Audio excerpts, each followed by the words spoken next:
ચાલો ધોરણ 9માં અભ્યાસ કરતા બધા જ વાલા વિદ્યાર્થી ભાઈ બહેનોનું જનતા વિદ્યાલય જાળિયાના વર્ચ્યુઅલ ગુજરાતી ક્લાસથી સ્વાગત છે।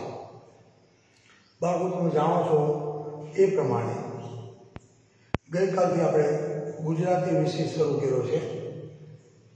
એની અંદર પહેલું કાવ્ય નરસિંહ મહેતાનું સાંજ સમય શામળિયો વાલો, એનું આખું સ્વાધ્યાય, એના સમાનાર્થી શબ્દો, એના વિરોધી શબ્દો, એના તળપદા શબ્દો, એના વૈકલ્પિક પ્રશ્નો, ટૂંકા પ્રશ્નો અને લાંબા પ્રશ્નો, આખું સ્વાધ્યાય ગઈકાલના પાર્ટ 1માં આપણે કર્યું। કારણ કે અગાઉ બધા જ પાઠ અને કાવ્યો એને વિડીયો મારફતે ભણાવી દીધા છે।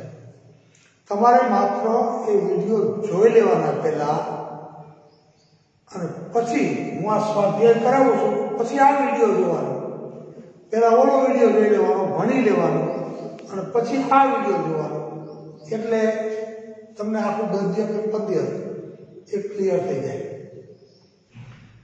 બીજું ગદ્ય છે, પહેલું પદ્ય છે ગુજરાતીમાં, ચોરી અને પ્રાયશ્ચિત ગાંધીજીનો પાઠ છે। બીજું ગદ્ય છે 9મા ધોરણના ગુજરાતીમાં। તો સૌથી પહેલા મેં તમને ગઈકાલે વાત કરી હતી એમ એના લેખકનું નામ યાદ રાખવાનું, કવિતા હોય તો કવિનું નામ યાદ રાખવાનું, કારણ કે પરીક્ષાની દ્રષ્ટિએ પણ એ વસ્તુ આપણને ઉપયોગી છે માટે। તો આ પાઠના લેખક છે ગાંધીજી। અને બીજો પ્રશ્ન પૂછાય સાહિત્ય પ્રકાર, કે આ પાઠ, આ ગદ્ય છે એ સાહિત્યનો કયો પ્રકાર છે, એ પરીક્ષામાં પૂછાય છે। તો એ આત્મકથા ખંડ છે। ગઈકાલે આપણે જોયું તો એ ગીત કાવ્ય હતું, સાંજ સમય શામળિયો વાળો। તો કાવ્યનો પ્રકાર કયો હતો, સાહિત્ય પ્રકાર કયો હતો, તો કે ગીત। એમાં ગદ્ય છે, પાઠ છે, તો સાહિત્ય પ્રકાર કયો છે, કે આત્મકથા ખંડ। કારણ કે ગાંધીજીની આત્મકથા એનું નામ તમે બધા જાણતા જશો, સત્યના પ્રયોગો, એમાંથી આ અંશ લેવામાં આવ્યો છે, અને એટલા માટે એ આત્મકથા ખંડ છે। એટલે આ બે વસ્તુ ખાસ યાદ રાખવાની, કે ચોરી અને પ્રાયશ્ચિતના લેખક, એ ગદ્યના લેખક કોણ, તો કે ગાંધીજી। એનો સાહિત્ય પ્રકાર કયો, તો કે આત્મકથા ખંડ, બરોબર। ત્યાર પછી આખું એનું જે સ્વાધ્યાય છે, કે જેના વૈકલ્પિક પ્રશ્નો છે, તે પરીક્ષામાં પૂછાય છે। એટલે દરેક ગદ્ય અને પદ્યમાં જે વૈકલ્પિક પ્રશ્નો આપ્યા છે, એમાંથી કયા પૂછાવાના છે ખબર નથી, પણ એમાંથી વૈકલ્પિક પ્રશ્નો 100% પૂછાવાના છે। એટલે વિકલ્પવાળા પ્રશ્નો દરેક કવિતામાં અને દરેક પાઠમાં છે, એ આપણે તૈયાર કરવાના। પછી એવા છે ટૂંકા પ્રશ્નો, જેના જવાબો તમારે ટૂંકા આપવાના છે। 1 કે 2 લીટીમાં, 2 લીટીમાં, 3 લીટીમાં ટૂંકો જવાબ દેવાનો હોય, એવા પ્રશ્નો પણ પરીક્ષામાં પૂછાય છે। કવિતામાંથી પૂછાય છે, પાઠમાંથી પૂછાય છે, એટલે કે પદ્ય અને ગદ્ય બેમાં આવતા ટૂંકા પ્રશ્નો પૂછાય છે, એટલે એ પણ આપણે તૈયાર કરવાના। અને ત્રીજા ક્રમે સવિસ્તાર પ્રશ્નો, એટલે આ લાંબા પ્રશ્નો, એ પણ પરીક્ષામાં પદ્ય અને ગદ્ય બેમાંથી લાંબા પ્રશ્નો પણ પૂછાય છે, એટલે એ પણ આપણે તૈયાર કરવાના છે। એટલે અત્યારે જે વિડીયો બની રહ્યા છે, હવે પછીના પાર્ટ 1 અને આજનો આ વિડીયો છે, એ છે પાર્ટ 2। હું આ ક્રમમાં જ પાર્ટ 1, પાર્ટ 2, પાર્ટ 4 એમ નામ આપતો જઈશ। ગઈકાલે પહેલી કવિતાનું સ્વાધ્યાય કર્યું, પાર્ટ 1, આજે આ છે પાર્ટ 2, જે તમારું બીજું ગદ્ય છે, ચોરી અને પ્રાયશ્ચિત। હવે આની ચર્ચા કરીએ, એની સાથે દરેક કાવ્યના પાઠમાં સમાનાર્થી શબ્દો આપ્યા છે, એટલે કે સરખો અર્થ ધરાવતા શબ્દો એ પણ પૂછાય છે। ભલે એક ગુણના પૂછાય છે, પણ પૂછાય છે। એ જ પ્રમાણે વિરોધી શબ્દો જે કાવ્યમાં, જે પાઠમાં આપ્યા હોય, એ પણ પૂછાય છે, એ પણ તૈયાર કરવાના। ત્યાર પછી તમને ગઈકાલે મેં સમજાવ્યું તળપદા શબ્દો જે બોલાતી બોલીમાં વપરાય છે એવા તળપદા શબ્દો લેખકો અને કવિઓ વાપરતા હોય છે, જે બોલાય છે લખાતા નથી એવા તળપદા શબ્દો ઘણા જૂના સાહિત્યકારોએ પોતાની લેખણીમાં પણ આવા તળપદા શબ્દો છે વાપર્યા છે. પછી રૂઢિપ્રયોગ, એક રૂઢિપ્રયોગ આપ્યો હોય, કોઈ પાઠમાં બે રૂઢિપ્રયોગ હોય, કોઈ કવિતાત્મક પાઠમાં રૂઢિપ્રયોગ ન હોય, પણ કુલ કેટલા રૂઢિપ્રયોગો આવે છે આખા પુસ્તકમાં એની આપણે નોંધ કરી જવાની. રૂઢિપ્રયોગમાં શું કરવાનું? તો રૂઢિપ્રયોગનો અર્થ આપવાનો અને વાક્યમાં એનો પ્રયોગ કરવાનો, એ તમે જાણો છો. હવે તમારે ક્લાસરૂમમાં તમે ભણવા બેઠા હોય ગુજરાતી, એમ ગુજરાતીનું પાઠ્યપુસ્તક લઈને બેસી જવાનું છે બાળકો. તમે એમ જ માનો કે તમે ક્લાસરૂમમાં બેઠા છો અને નવીનભાઈ બીજો પાઠ બીજું ગદ્ય છે એનું સ્વાધ્યાય કરાવે છે, બરોબર? તો તમને મજા આવશે. હવે જુઓ, સૌથી પહેલો જે મુદ્દો છે એ આપણો આ મુદ્દો છે, સમાનાર્થી શબ્દો. ચોપડી તમારા હાથમાં છે એમ માનીને હું આગળ ચાલું છું. 4 શબ્દો આપ્યા છે સમાનાર્થી. સમાનાર્થી 4 શબ્દો આપ્યા છે.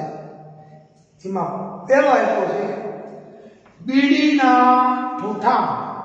બીડીના ઠૂઠામ, તો એનો અર્થ શું આપ્યો છે?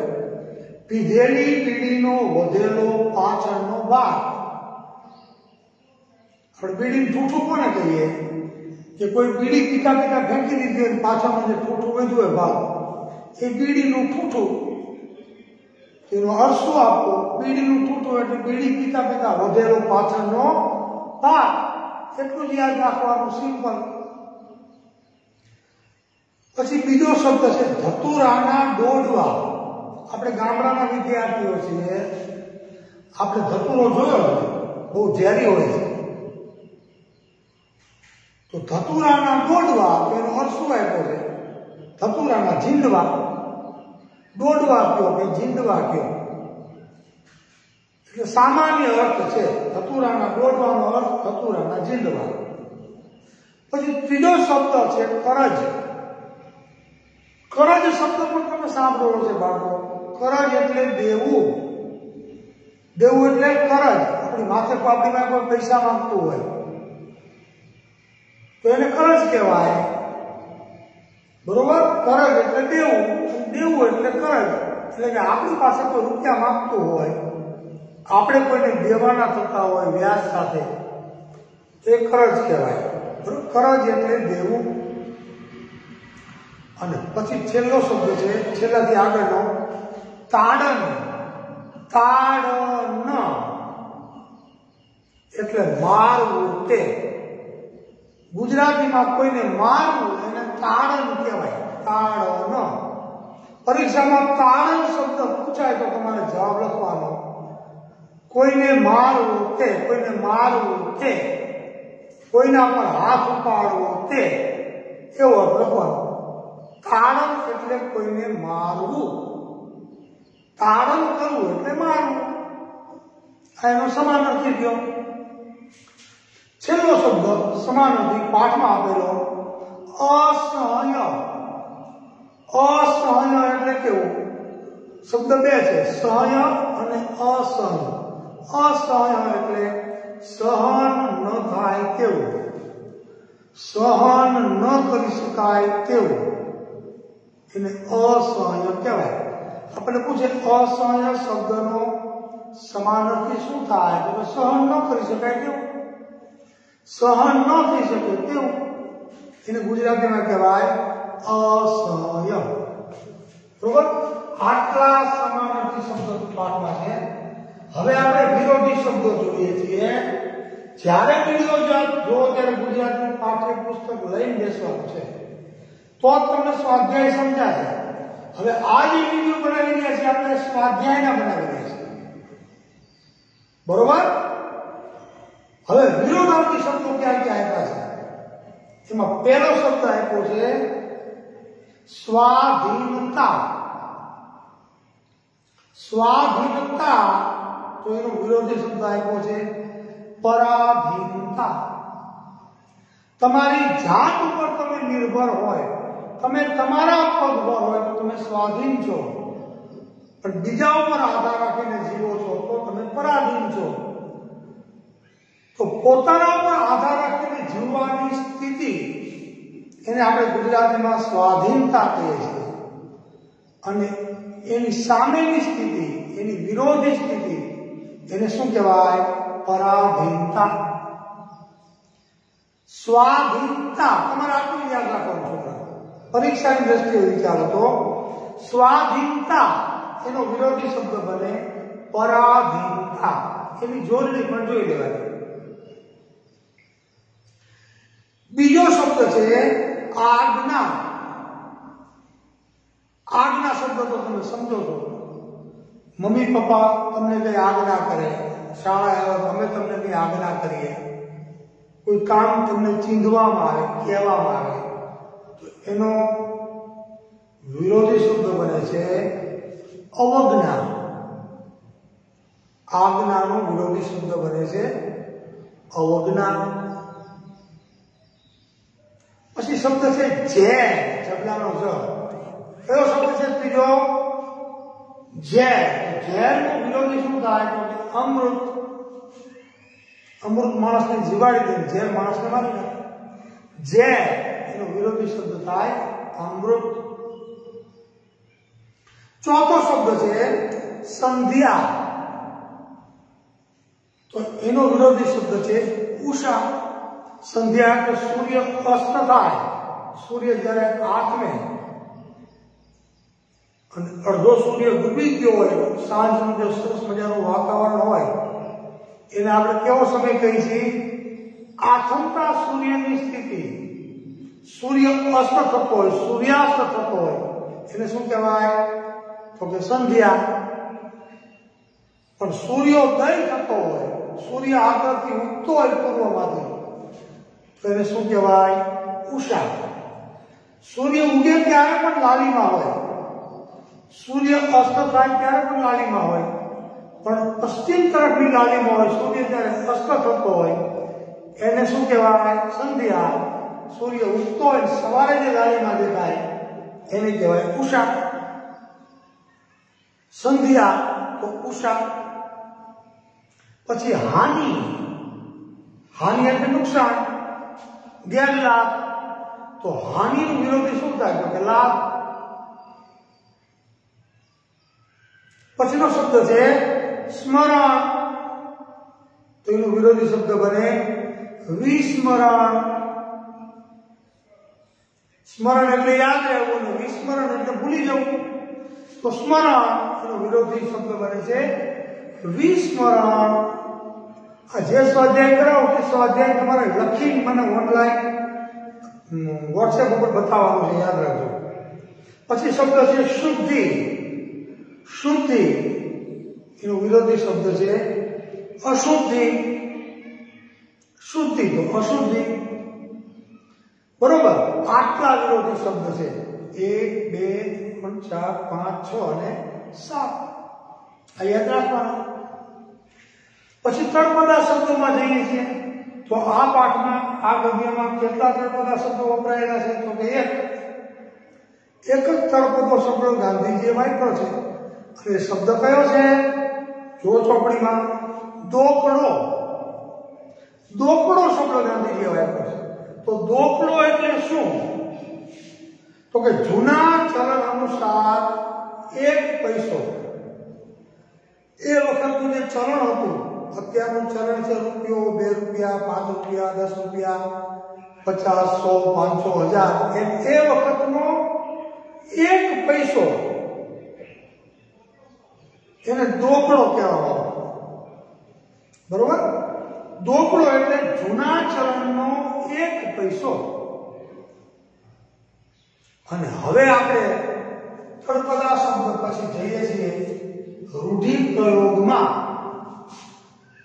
રૂઢિપ્રયોગ એક આપ્યો છે, શું આપ્યો છે જો, એ તમે બરોબર ક્લિયર કરી લેજો। જીભ ન ઉપડવી એનો અર્થ શું થાય? આપણે ઘણી વાર બોલીએ ને કે મારા પપ્પાની સામે, મારા કાકાની સામે, મારા સરની સામે, મારા દાદાની સામે મારી જીભ ન ઉપડી. તો જીભ ન ઉપડવી એટલે શું? બોલવાની હિંમત ન થવી અથવા બોલવાની હિંમત ન હોવી. આપણે કહેવું હોય ઘણું હોય પણ કહી શકીએ નહીં, હિંમત ન કરી શકીએ કહેવાની. ત્યારે આપણે આવો શબ્દ પ્રયોગ કરીએ કે મારી જીભ ન ઉપડી. કેવું પણ મારી જીભ ન ઉપડી. જીભ ઉપડવી એટલે જીભ ન ઉપડવી એનો અર્થ થાય બોલવાની હિંમત ન હોવી. હવે પરીક્ષામાં તમને રૂઢિપ્રયોગ કઈ રીતે પૂછાય? નીચેના રૂઢિપ્રયોગનો અર્થ આપી એનો વાક્યમાં પ્રયોગ કરો એમ પૂછાય. તો તમને આ રૂઢિપ્રયોગ લખ્યો છે જીભ ન ઉપડવી.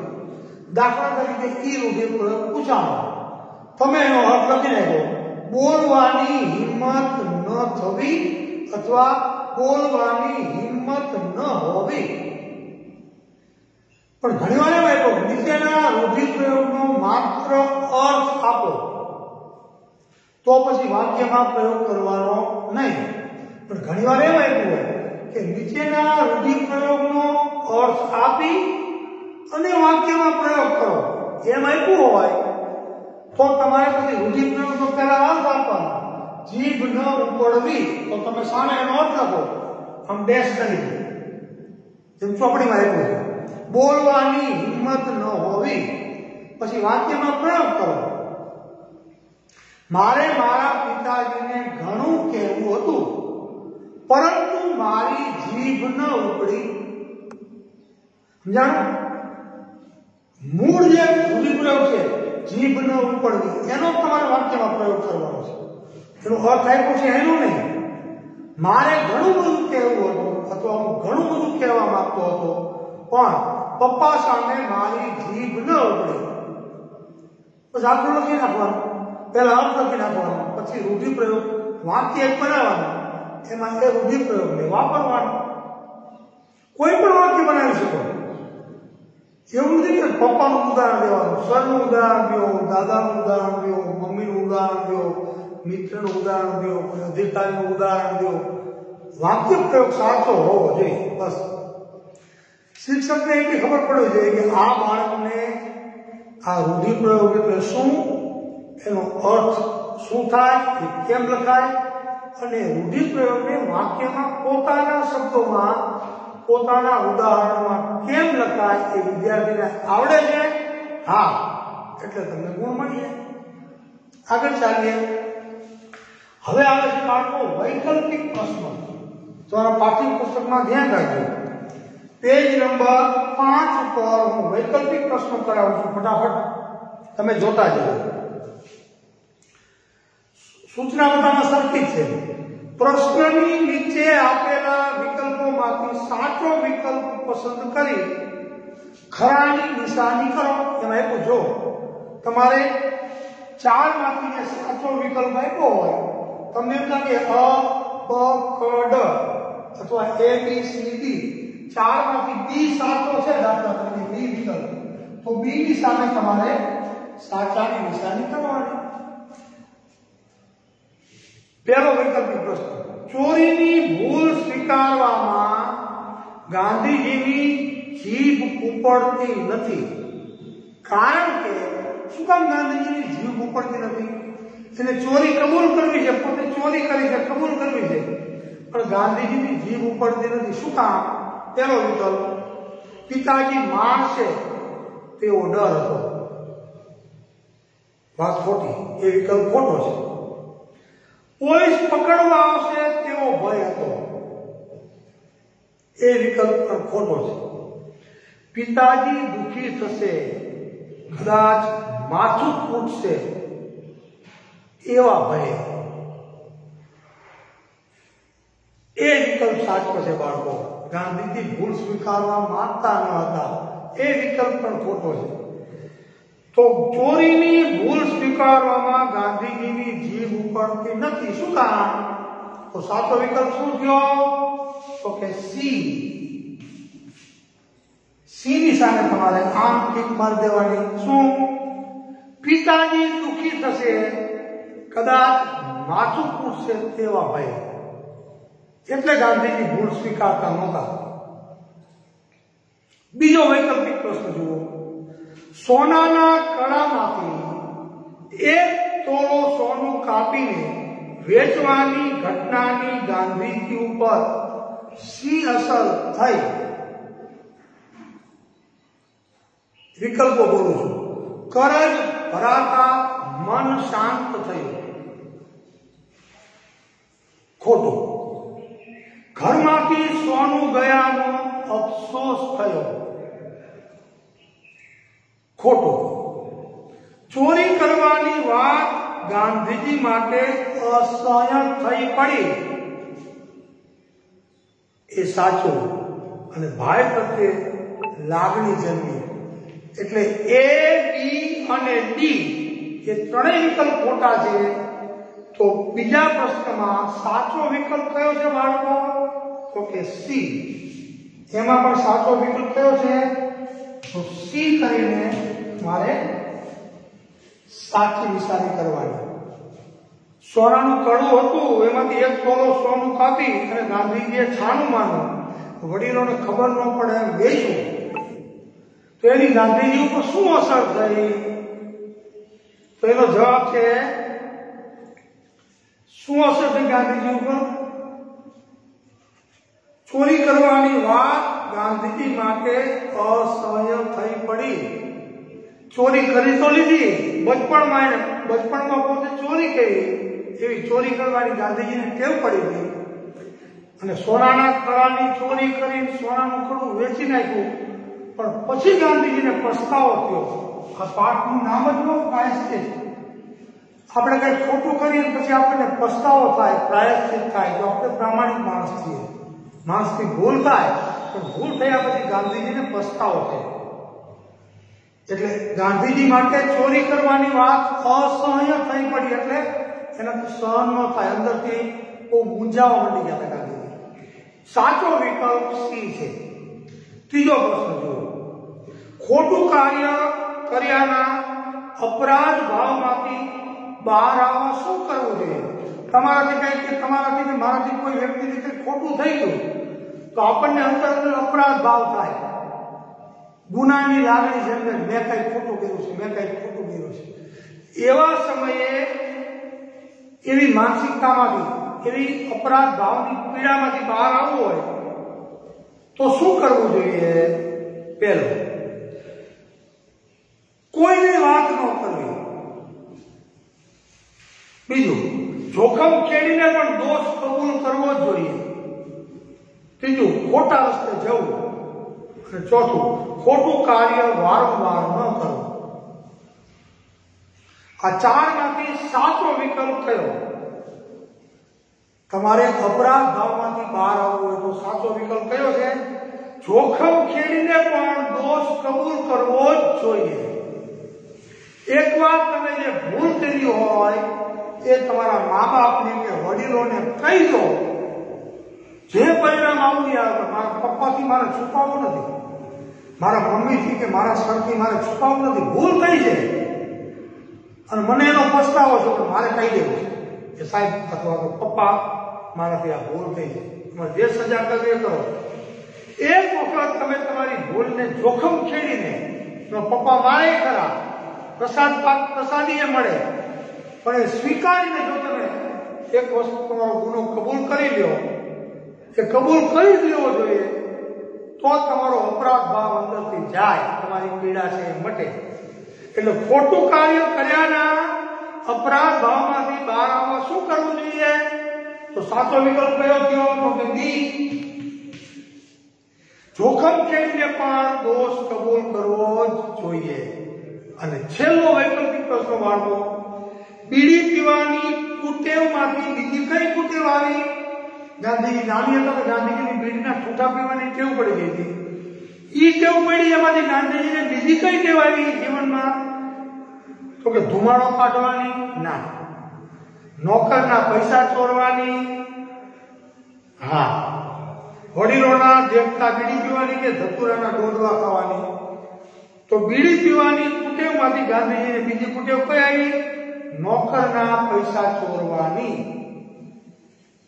એમાંથી ચોરી કરવાની. પહેલા બીડી પીવાની કુટેવ પડી, પછી બીડી પીવાના પૈસા નહોતા મળતા એટલે ચોરી કરવાની ટેવ પડી. એટલે બીજી ટેવ પડી નોકરના પૈસા ચોરવાની. એટલે ચોથા પ્રશ્નમાં, વૈકલ્પિક પ્રશ્નમાં સાચો વિકલ્પ છે બી. ઓકે, હવે આપણે આગળ ચાલીએ.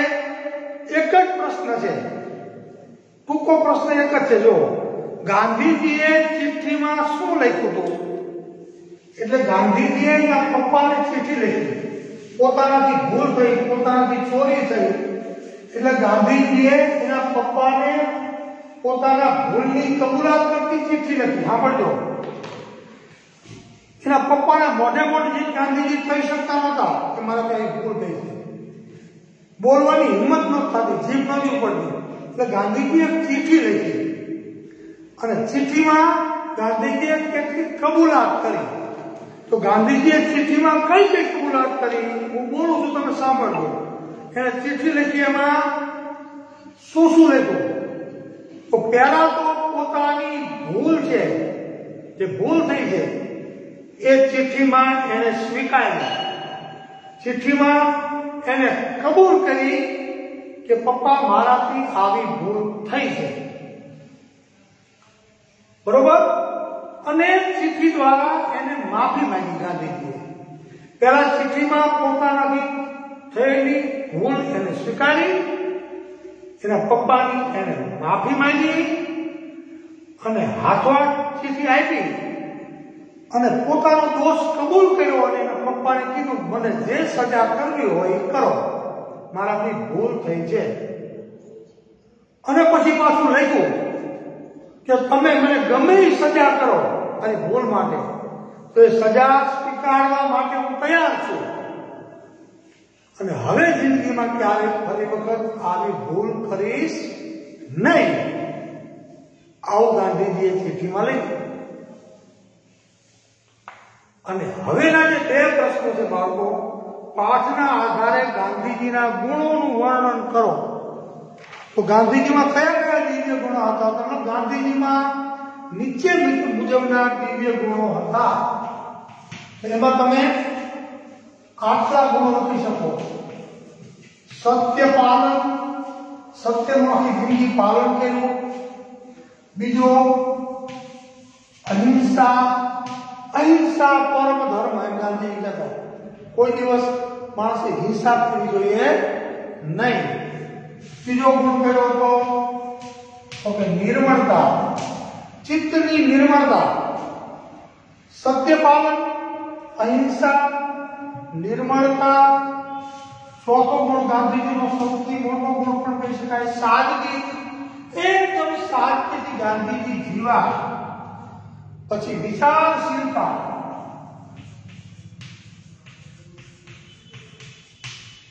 અને છઠ્ઠો ગુણ ગાંધીજીનો સ્વાવલંબનમાં બહુ માનતા.